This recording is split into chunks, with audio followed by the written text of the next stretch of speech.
अस्सलाम वालेकुम all viewers, welcome to cooking with Shaista. आज मैं आपके साथ जो है वो बहुत सारी डिशें एक साथ लेके आई हूँ बिज़ी रूटीन के साथ कि हम यहाँ पे जो है वो अपना टाइम किस तरीके से पूरा डे जो है वो उसको स्पेंड करते हैं टाइम के मुताबिक। तो सबसे पहले हमें सुबह सुबह उठ के जो यहाँ पे मैंने जो है वो स्क्रम्बल एग्स बनाए थे और साथ डोनर मीट गर्म किया था हस्बैंड के लिए। उसके साथ ही मैंने ये बच्चों के पैक लंच की तैयारी वगैरह कर दी थी। साथ ही मैंने अपने लिए ग्रीन टी जो है वो भी बना रही थी, क्योंकि सुबह सुबह उठो जब तो बंदे को वो होता है कि वो फ्रेश मूड उसका ज़रा हो, तो ग्रीन टी जो है वो अच्छी है सेहत के लिए। तो उसके अंदर मैंने जो है वो ग्रीन टी जब बनाती हूँ तो ये मिंट फ्लेवर वाली है और इसके अंदर फिर मैं हनी वगैरह डाल लेती हूँ। अगर आप चाहें तो शुगर वगैरह भी इसके अंदर डाल सकते हैं। साथ मैंने लेमन जो है वो रखा हुआ था इसके अंदर, ये लेमन बना हुआ है, स्केचेस बना हुआ है, तो इसके अंदर मैंने जो है वो लेमन रखा हुआ था। तो वो मैंने लेमन जो है वो स्क्वीज़ कर दिया था। लेमन जो है वो अच्छा होता है सेहत के लिए, कैलोरी वगैरह फैट वगैरह जो भी होती है तो उससे जो है वो लेमन से जो है वो ख़त्म हो जाती है, आपकी डाइट के लिए वो अच्छा है। तो उसके साथ ही मैंने जो है वो दिन का भी आगाज़ कर दिया था। साथ ही जब सुबह का मैं नाश्ता वगैरह सब कुछ बना चुकी, तो मैंने ये जो है वो सरसों का साग लिया हुआ था। तो काफ़ी टाइम के बाद मुझे यहाँ पे सरसों का साग मिला था, तो एक दिन पहले मैंने सरसों का साग ले लिया था और साथ मैंने पालक ली थी। आपको नज़र आ रही होगी, एक जो है वो गड्डी मैंने पालक की ली थी। तो इसको अच्छे तरीके से मैंने काट के धो के, तो मैंने जो है वो पैन में इसमें प्रेशर कुकर में इसको डाल दिया था। जैसे पाकिस्तान में हमें सरसों का साग मिलता है उस तरीके से तो यहाँ पे हमें साग नहीं मिलता है। उसकी तो खुशबू बहुत अच्छी होती है जो देसी सरसों का साग होता है, लेकिन फिर भी शुक्र है कि हमें यहाँ पे जो है वो साग वगैरह तो मिल जाता है। हम अपने पाकिस्तान की जात ताज़ा कर लेते हैं, शौक वगैरह पूरा कर लेते हैं। तो यहाँ पे मैंने सरसों का साग काट के तो इसको प्रेशर कुकर में डाल के और ग्रीन मिर्च में हल्दी और नमक डाल के तो इसको मैंने बंद कर दिया था। तो इसकी विसल है, जब इसके अंदर जो है वो 3 कलर जो है वो निकलते हैं ना, रेड, ग्रीन और ब्लू कलर के जब ऊपर निकल आते हैं तो इसका मतलब होता है कि हमारा वो साग जो है वो रेडी हो गया, तकरीबन ऑलमोस्ट जो है वो हाफ गल गया है।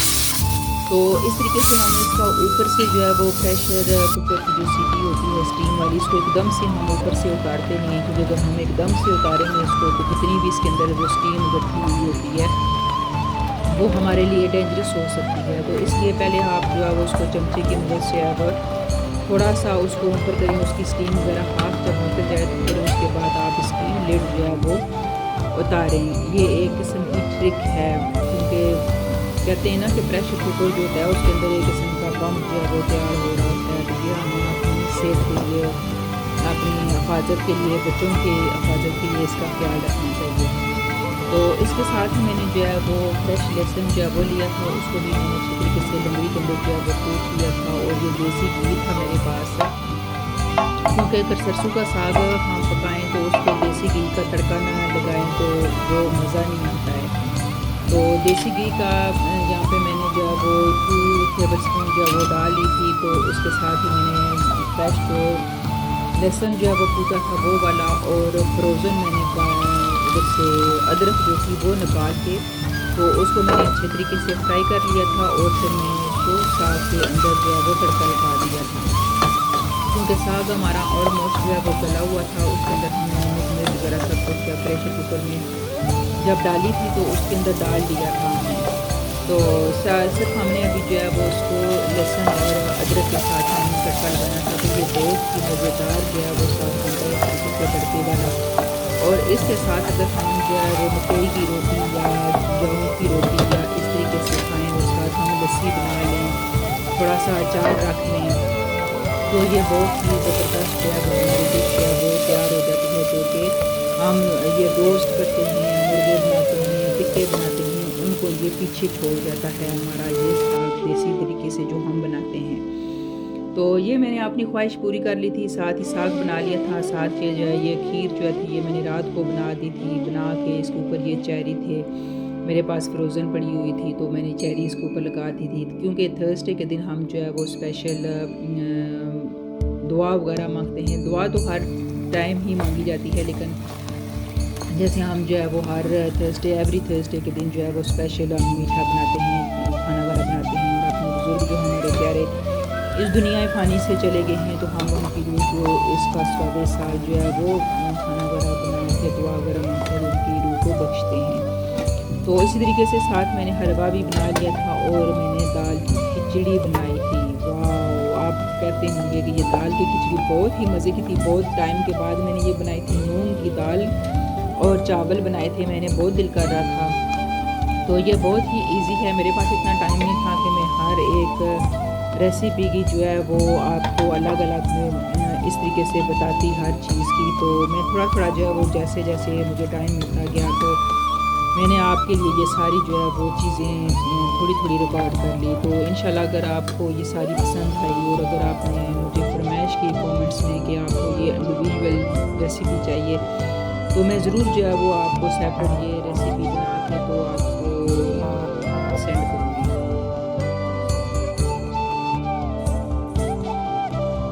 तो इसके साथ ही मैं जो है वो तंदूर की रोटी भी बनाने लगी थी, क्योंकि मुझे तंदूर की रोटी बनाने का बहुत जो है वो मन कर रहा था कि अगर साग बनाया है तो उसके साथ जो है वो तंदूर की रोटी भी बनाई। तो मैंने आटा वगैरह बना के तो ये भी रख लिया था साथ ही। तो मैंने कहा चलो मैं ट्राई करती हूँ कि तंदूर की रोटी जो है वो बना लीजिए। अगर नॉन स्टिक वाला तवा हो तो उसके साथ जो है वो रोटी सही नहीं बनती है, लेकिन मैंने ट्राई किया तो इस तरीके से मैंने रोटियाँ बना के तो उसको ग्रिल में रख के तो तंदूर की रोटी की मैंने जो है वो अपनी ख्वाहिश पूरी कर ली। ऊपर मैंने देसी घी के साथ इसको लगा के तो अच्छे तरीके से कर लिया, जैसे पाकिस्तान में करते हैं ना कि गर्मी का मौसम हो या सर्दी का मौसम हो तो बाहर आराम से बैठ के तो आप जो है वो मक्खन लगा के ऊपर रोटियों के ऊपर तो खाएं तो वाह वाह, उसका तो स्टाइल ही कुछ अलग होता है। तो मैंने हर जो है वो थोड़ा थोड़ा कल्चर जो है वो इसके अंदर डालने की कोशिश की है कि हम अगर प्रदेश में भी रह के तो अपने देश की चीज़ों को नहीं भूले हैं, अपनी ख्वाहिश पूरी करते हैं। तो आप सब जो है इसको पूरा कर सकते हैं। ज़रूरी नहीं है कि हम ये सारी चीज़ें जो है वो कहें जी हम पाकिस्तान में जाकर ही तो खाएंगे, हम दूर आ गए हैं तो अपना जो है वो रवायती तरीका जो है वो हम भूल गए हैं। तो इंशाल्लाह जो है वो हम हर चीज़ आपके साथ यहाँ पे शेयर करेंगे। तो यहाँ पे मैंने मकई की रोटी भी थोड़ी सी बना ली थी। मेरे पास आटा पड़ा हुआ था मकई का, मैंने सारी चीज़ें जो है वो थोड़ी थोड़ी ला के तो रखी होती हैं। वैसे तो मकई की रोटी जो है वो बहुत मुश्किल बनती है, तो ये मैंने अपनी मम्मी से सीखा था। अल्लाह जन्नत नसीब करे उनको। अब इस दुनिया में नहीं है, लेकिन वो कहते हैं ना कि माँ बाप एक ऐसी चीज़ होते हैं जो कि बच्चों को अब ज़िंदगी में ऐसी चीज़ें सिखा जाते हैं जो कि उनको ज़िंदगी के किसी भी मोड़ पे अगर ज़रूरत पड़े तो उनको वो पूरा कर सकें। तो इस तरीके से मैंने मकई की रोटी जो है वो बनाई थी। ये बहुत इजी तरीके से भी बन सकती है और बहुत मुश्किल तरीके से भी बन सकती है। तो एक तो मैंने इस तरीके से रोटी को अच्छे तरीके से वो आटा पहले वो गूंदा। इसका आटा जो है वो नॉर्मल आटे की तरह नहीं गूंदा जाता है, थोड़ा डिफरेंट होता है इसका आटा।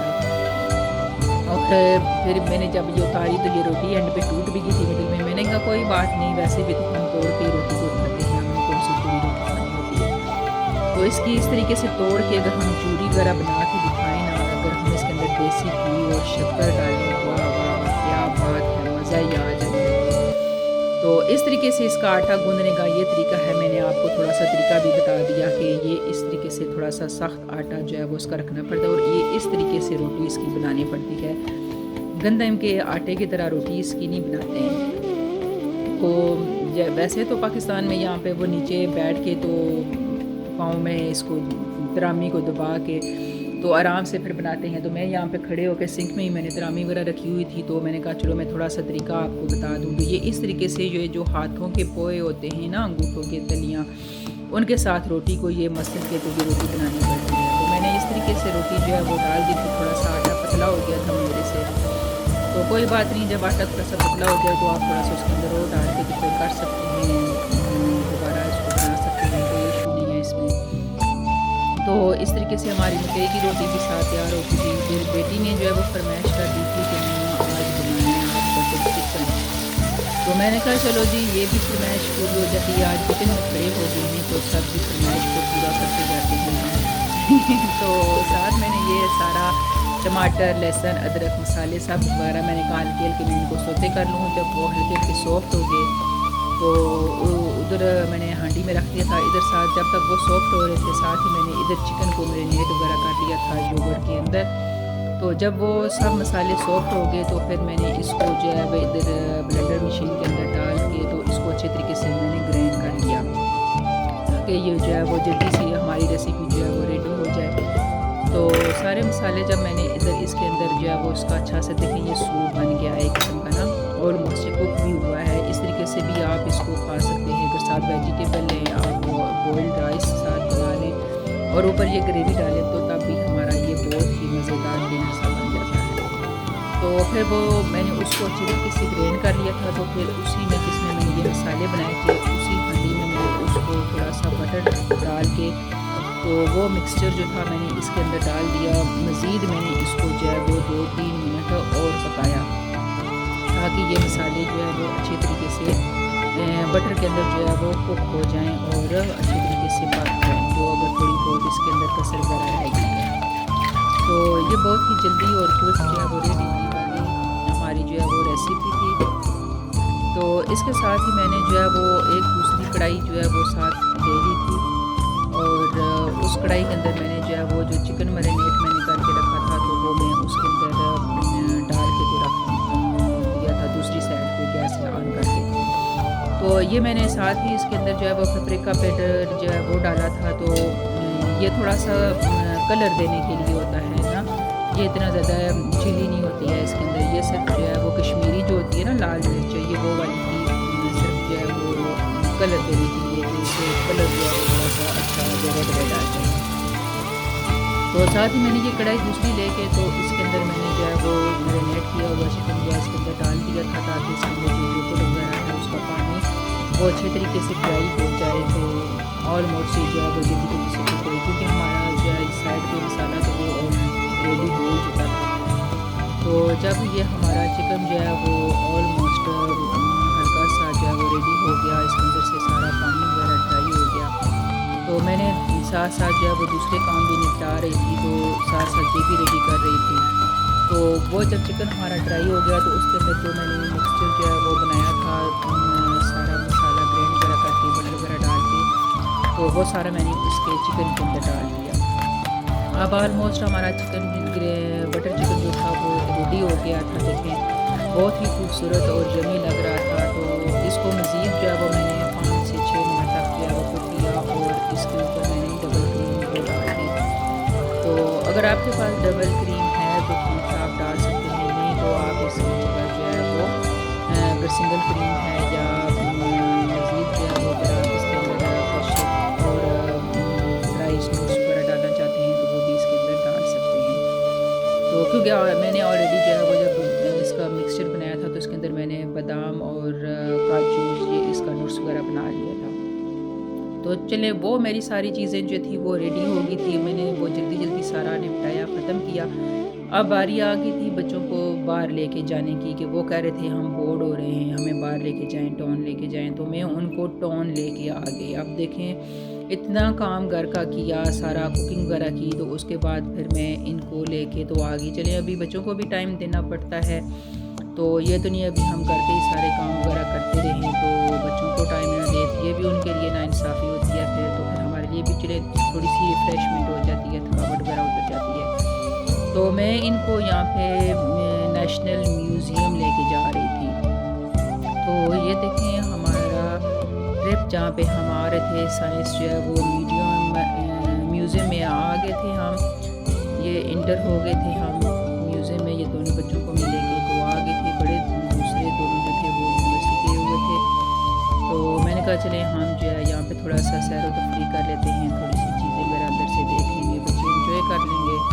तो चलें जो मैं भी सारा दिन लगी रही हूँ, काम करती रही हूँ, तो थकावट वगैरह सारी जो है वो उतर जाएगी। वापस आएंगे तो खाना वगैरह रेडी होगा तो आराम से खा पी लेंगे, दुआ वगैरह मांग लेंगे। तो इधर हम अंदर आ गए थे, तो इधर बच्चे जो है वो इंजॉय कर रहे थे। ये इधर टेलीविज़न वगैरह लगे हुए थे, इधर से हेडफोन लगा के बटन वगैरह प्रेस करके गेमें खेल रहे थे, म्यूज़िक सुन रहे थे, सर्च वगैरह कर रहे थे। सारी चीज़ें जो है वो किस तरीके से ये बनी है, कैसे बनी है, कौन सी डेट पर बनी है, ये सारी चीज़ें वहाँ पे जो है वो लिखी हुई थी, डेट वगैरह सब कुछ। तो हम यहाँ पे अलग अलग कमरों में आगे अलग अलग रूमों में हर जगह जो है वो डिफरेंट डिफरेंट जो है वो गैलरीज बनी हुई थी सबको थी। बहुत ही प्यारे जो है वो कलर दिए हुए थे और एवरी इंफॉर्मेशन जो है वो वहीं पे म्यूजियम में करती है। तो ये भी एक बहुत अच्छी जो है वो नॉलेज है बच्चों के लिए और हमारे लिए भी, क्योंकि हम भूल गए हैं और चलिए दोबारा फिर हम बच्चों के साथ जब आते हैं तो ये चीज़ें वगैरह सब देखते हैं तो हमारी याद जो है वो ताज़ा हो जाती है। तो ये अच्छा होता है इन्फॉर्मेशन के लिए। तो इधर भी वो बोर हो रहे थे, इधर भी मैं इनको लेके देखी कितनी ज़्यादा चीज़ें हैं, फिर भी वो कह रहे थे इधर चलिए उधर चलिए। मैंने कहा अभी आए हो तो थोड़ा सा टाइम वगैरह स्पेंड करो, देखें कैसे जैसे वो बैठी हुई है, एक इधर बैठी हुई है एक ऊपर बैठी हुई है। तो मैंने कहा कि चलो आप थोड़ी देर के बाद चलते हैं। तो इधर एक साइड पे जो है वो स्टोरी जो है वो सुना रहे थे, तो मैं उधर खड़ी हुई वो स्टोरी जो है वो सुन रही थी उनकी, वो बता रहे थे कि ये बैठे हुए अपनी स्टोरी सुन रही थी। यहाँ पे वो टीवी के सामने दिखा रहे थे और मैं बना इनको स्टोरी सुना रहा था, वो भी जो बैठे थे सुन रहे थे। तो थोड़ी देर के बाद उन्होंने इधर सब कुछ जो है वो देखा म्यूजियम के अंदर, साइंस म्यूजियम के अंदर वो सब कुछ दिखाया उन्होंने और वंडरलैंड में जो है वो उधर आ गए। यहाँ पर जो है वो डिफरेंट किस्म के जो है वो कलर वो एक किस्म के एनिमेशन जैसे बना है जिस तरह वो टीवी चली हुई थी। तो ये वाला क्वाइट अच्छा एरिया बना हुआ था। ये वाला जो वो मिरर एक किस्म का जो ना वो भूल भुलैया वाला मिरर बना हुआ था कि यहाँ पे अंदर जाओ तो हर किस्म के जो है वो बंदा जो कहता है कि इधर से निकलेंगे उधर से निकलेंगे, लेकिन रास्ता कहीं से भी नहीं मिलता है अपने को, तो किधर से निकले। एक दफ़ा अंदर घुस गया तो फिर वो मिलता नहीं है। एक दफ़ा अंदर घुसी तो जिधर देखूँ तो वो इधर रास्ता है, तो आगे जाके जैसे जाऊँ तो थक गई थोड़ी जाके लगी मिरर के साथ। तो बहुत फनी भी होता है। तो यहाँ पे ये देखें डिफरेंट कलर जो है वो चेंज हो रहे हैं एक किस्म के। जब वो अंदर इंसान जाता है ना कमरे के अंदर तो इमेजिन करता है कि एक अलग सी दुनिया के अंदर तो यहाँ पे देखें मेरी बेटी जो है वो हैंड प्रिंट कर रही थी, तो वो प्रिंट बनी हुई थी। तो उसके ऊपर जब वो अपने हाथ जो है वो प्रिंट करती थी तो उसके सामने जो देखिए वो तस्वीर जो है वो टीवी के ऊपर नज़र आ जाती थी और कलरफुल इस तरीके से जो है ना वो प्रिंट, और उसकी आवाज़ भी उधर से डिफरेंट तरीके से बोली जा रही थी। वो देखो उसके सामने जो है वो पिक्चर बन रही है कलरफुल हैंड इस तरीके से। यहाँ पे ये देखें अपना रवायती इलाका जैसे होता है पाकिस्तान में, आलू बनाना किस तरीके से आलू बनाते हैं उसको काटते हैं ये चीज़ें। और यहाँ पे ये म्यूज़िक था, मतलब इसको आप जिस तरीके से भी प्ले करें तो वो डिफरेंट तरीके से म्यूज़िक जो है वो बनता है। तो ये वाला एक बहुत अच्छा तरीका था, मतलब इसको जब वॉल्यूम के साथ ना आप जब वो वॉल्यूम ऊंचा करो या नीचे करो इसका इस तरीके से मिनट के साथ ही तो वो पानी निकलता था इसके अंदर, और पानी जब निकलता था तो इसकी आवाज़ जो है वो और की तरह म्यूज़िक सा बनाती थी। ये भी एक बहुत अच्छी चीज़ थी साइंस की ना। तो उम्मीद करती हूँ कि आपको मेरी ये वीडियो जो है वो अच्छी लगी होगी, कुकिंग की और विज़िट की और ट्रिप की और साइंस म्यूज़ियम की। तो खूब आपने एंजॉय किया होगा। अगर आपको मेरी वीडियो अच्छी लगे तो आप जो है वो मुझे कमेंट में ज़रूर बताएं और आगे आप क्या देखना चाहते हैं, किस किस्म की वीडियो आप पसंद करते हैं। तो इंशाल्लाह मैं ज़रूर जो है वो आपके साथ जो है वो शेयर करूँगी। तो मेरी तरफ से